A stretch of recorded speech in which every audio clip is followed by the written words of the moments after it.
नमस्कार. श्री स्वामी समर्थ सर्वांना. तुम्हा सर्वांचं अगदी मनापासून माझ्या यूट्यूब चॅनलमध्ये स्वागत आहे.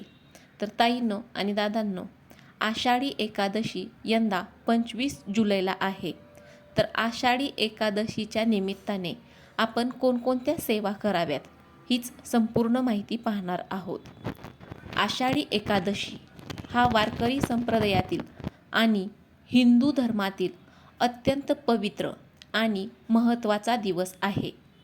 या दिवशी भगवान श्री विठ्ठल यांची कृपा मिळवण्यासाठी वेगवेगळ्या धार्मिक आणि आध्यात्मिक सेवा ह्या केल्या जातात. तर या दिवशी कोणत्या महत्त्वाच्या सेवा आणि विधी कराव्यात हीच संपूर्ण माहिती आपण या व्हिडिओमधून पाहणार आहोत. तर सर्वप्रथम म्हणजे व्रत आणि उपवास. आषाढी एकादशीला उपवास करणे हे खूप जास्त महत्त्वाचे मानले जाते. आषाढी एकादशीला उपवास हा शक्य असेल तर पूर्ण उपवास करायचा आहे.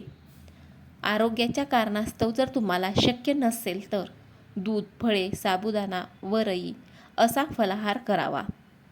या दिवशी पूर्णपणे सात्विक राहायचं आहे. खोटे बोलणे, परनिंदा आणि क्रोध या सर्वांपासून दूर राहून मानसिक शुद्धताही राखायची आहे. त्यानंतर तुम्हाला सर्वात मुख्य विधी ही कोणती करायची आहे, मुख्य सेवा. तर तुम्हाला सर्वात मुख्य सेवा ही विठ्ठल रुक्मिणी आणि विष्णू पूजन हे करायचे आहे. सूर्योदयापूर्वी उठून पवित्र स्नान करावे. शक्य असेल तर स्नानाच्या पाण्यात थोडे गंगाजल किंवा तुळशीचे पान टाकावे. घराच्या देव्हाऱ्यात जर तुमच्या विठ्ठल रुक्मिणीची किंवा बालकृष्णाची मूर्ती किंवा फोटो असेल तर तो स्वच्छ करून घ्यावा. त्यांना पंचामृताने अभिषेक करावा. दूध, दही, तूप, मध, साखर याने अभिषेक करावा. भगवान श्री विठ्ठलाला तुळस ही अत्यंत प्रिय आहे. त्यामुळे ओम नमो भगवते वासुदेवाय किंवा पुंडलिक वरदे हरी विठ्ठल या मंत्राचा जप करत विठ्ठलाच्या चरणी आणि मूर्तीवर भरपूर तुळशीपत्रे अर्पण करायची आहे. तुळशीपत्रे अर्पण करून झाल्यानंतर तुम्हाला देवासमोर गाईच्या तुपाचा दिवा हा लावायचा आहे. सुवासिक धूप दाखवून देवाचा आवडता नैवेद्य पेढे, खडीसाखर किंवा उपवासाचे पदार्थ म्हणून तुम्ही नैवेद्यामध्ये दाखवू शकता. विधी झाल्यानंतर तुम्हाला नामस्मरण आणि मंत्रजप करायचा आहे. हा दिवस आषाढी एकादशीचा दिवस हा भगवान विष्णूंच्या चिंतनात घालवणं हे अत्यंत श्रेष्ठ मानलं जातं. तर तुम्ही हा जप करू शकता. हरे कृष्ण कृष्ण कृष्ण हरे हरे, हरे राम राम राम हरे हरे किंवा ओम नमो भगवते वासुदेवाय या मंत्राचा तुम्ही किमान 108 वेळा तरी जप करायचा आहे. जर तुम्हाला दिवसभर शक्य नसेल तर तुम्ही किमान 108 वेळा जप हा करू शकता. किंवा विठ्ठल विठ्ठल जय हरी विठ्ठल किंवा रामकृष्ण हरी या मंत्राचा तुम्ही सतत मनातल्या मनात जप हा करायचा आहे. घरामध्ये आध्यात्मिक ऊर्जा वाढवण्यासाठी तुम्ही विष्णू सहस्त्रनाम स्तोत्र याचे पठण केल्यामुळे घरातील नकारात्मकता ही दूर होण्यासाठी मदत होते. त्यानंतर भगवद्गीतेच्या 11व्या किंवा 15व्या अध्यायाचे पठण करणं देखील खूप शुभ मानले जाते. ताईंनो आणि दादांनो, आषाढी एकादशीला भगवान श्री विठ्ठलाची कृपा मिळवण्यासाठी खूप काही सेवा केल्या जातात. परंतु या सर्व सेवांमध्ये नामस्मरण आणि तुळशी सेवा ही सर्वात सोपी आणि महत्त्वाची आणि श्रेष्ठ सेवा आहे. सर्वात महत्त्वाची नामसेवा. या दिवशी जिभेवर सतत विठ्ठलाचे नाव असायला हवे. काम करता करता किंवा शांत बसून देखील तुम्ही या मंत्रांचा जप हा करू शकता. ओम नमो भगवते वासुदेवाय किंवा रामकृष्ण हरी या मंत्रांचा तुम्ही दिवसभर जप हा करू शकता. संत तुकाराम महाराज हे म्हणतात की तुका म्हणे सोपे आहे सर्व ज्या कळा, मुखी नाम विठ्ठला विठ्ठलाचे म्हणजेच विठ्ठलाचे. नामस्मरण हीच सर्वात मोठी भक्ती आहे. विठ्ठलाचे नामस्मरण करणे हीच आषाढी एकादशीच्या दिवशी केलेली सर्वात मोठी आणि महत्त्वाची सेवा आहे. 2 नंबर, तुळशी सेवा.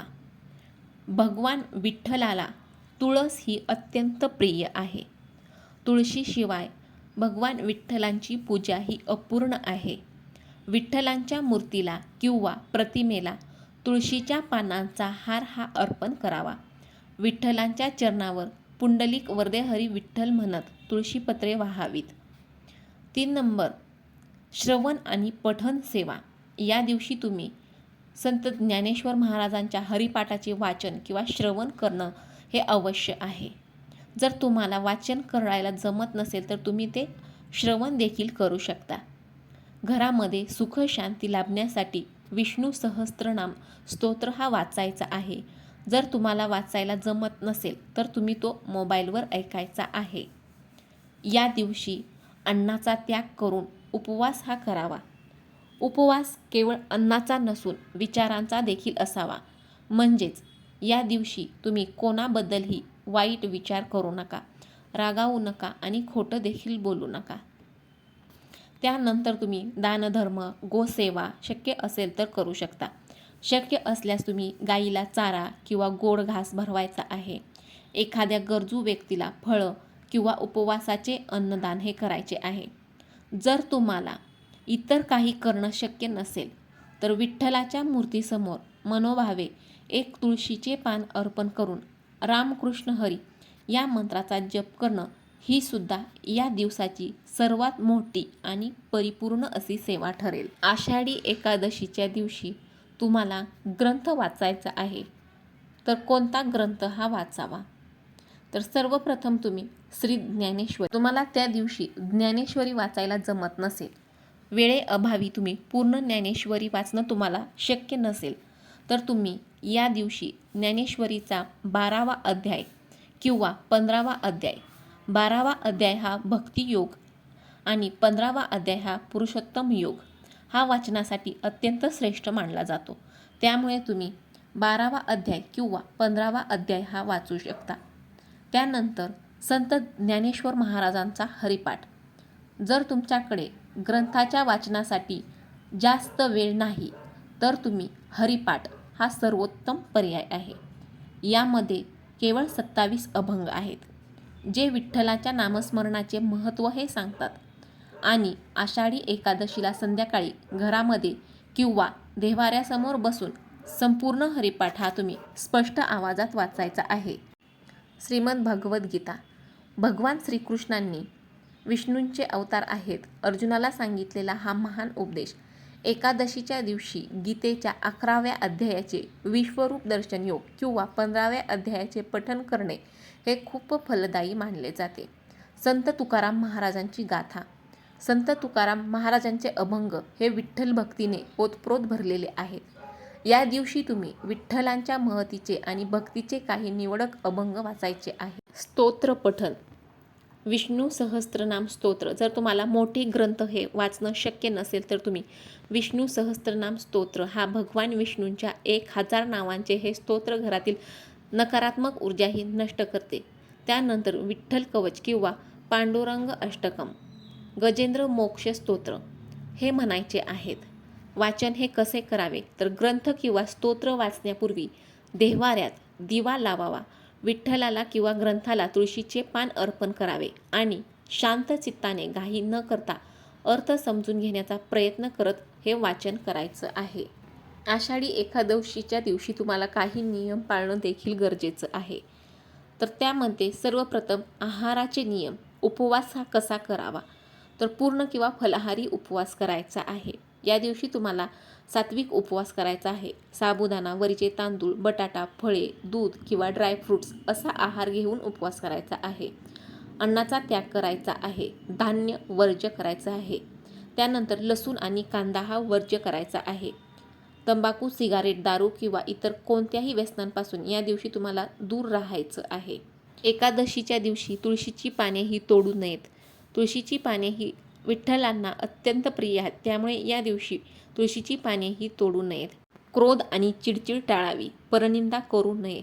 शाब्दिक संयम हा राखावा. मुखातून कोणाचाही अपमान होईल असे शब्द काढू नका. त्याऐवजी रामकृष्ण हरी किंवा विठ्ठल विठ्ठल हा जप चालू ठेवायचा आहे.